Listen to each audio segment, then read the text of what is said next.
started last year in Miami.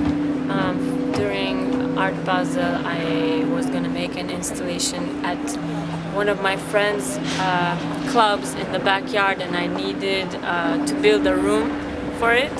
And it just came out of convenience just to buy a trailer to put the installation inside. I didn't have a plan to go on tour with it, but after I built it, I realized I can actually do a road tour, which was around the time when I finished my second album. So I did an album road tour with the US version of this piece. This is the second one I built for Europe, and that went really well, so I always wanted to do it again in Europe.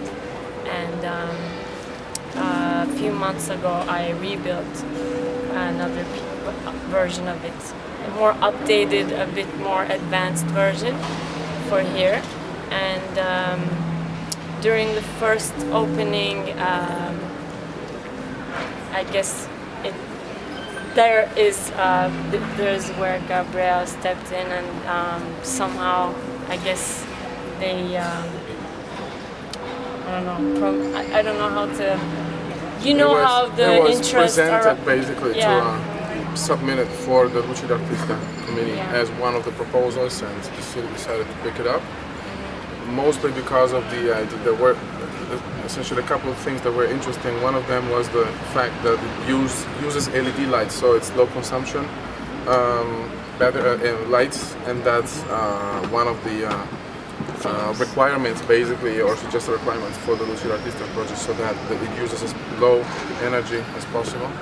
And also the idea of it being an itinerant installation, so that for the first time one of the Luce Artista is going outside of the typical area in which it is installed, which is the center of the city, but it's going in the surroundings, basically, also going to the outskirts of the city and reaching in this way as many people as possible. So this is one of the main reasons why the installation has been chosen.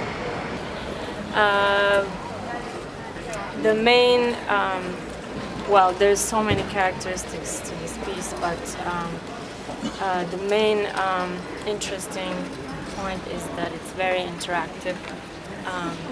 There's LEDs and mirrors inside, and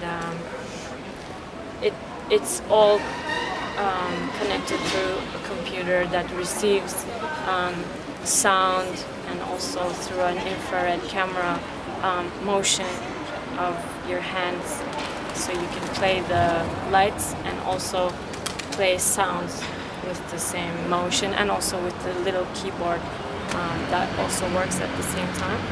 So a couple of people can be controlling this at the same time, and the motion sensitive component was the latest addition that I did for each artist.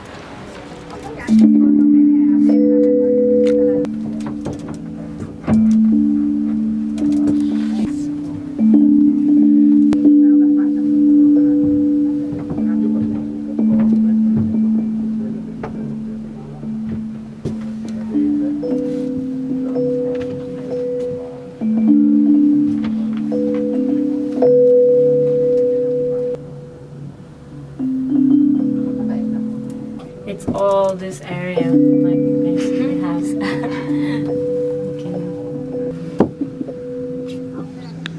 So that's with the keys, and also there's for when people are not playing, it also picks up, like even when you step in, like from sounds. So even if nobody's playing, when you first walk inside, it starts lighting up from the microphone as well as the keyboards. It's connected to my computer, and the LEDs are also connected to the computer. There's 2-3 programs running, one for sound, one for the lights to connect with sound, and one for the motion sensor. And the motion sensor of the hands. The hands, yeah, the infrared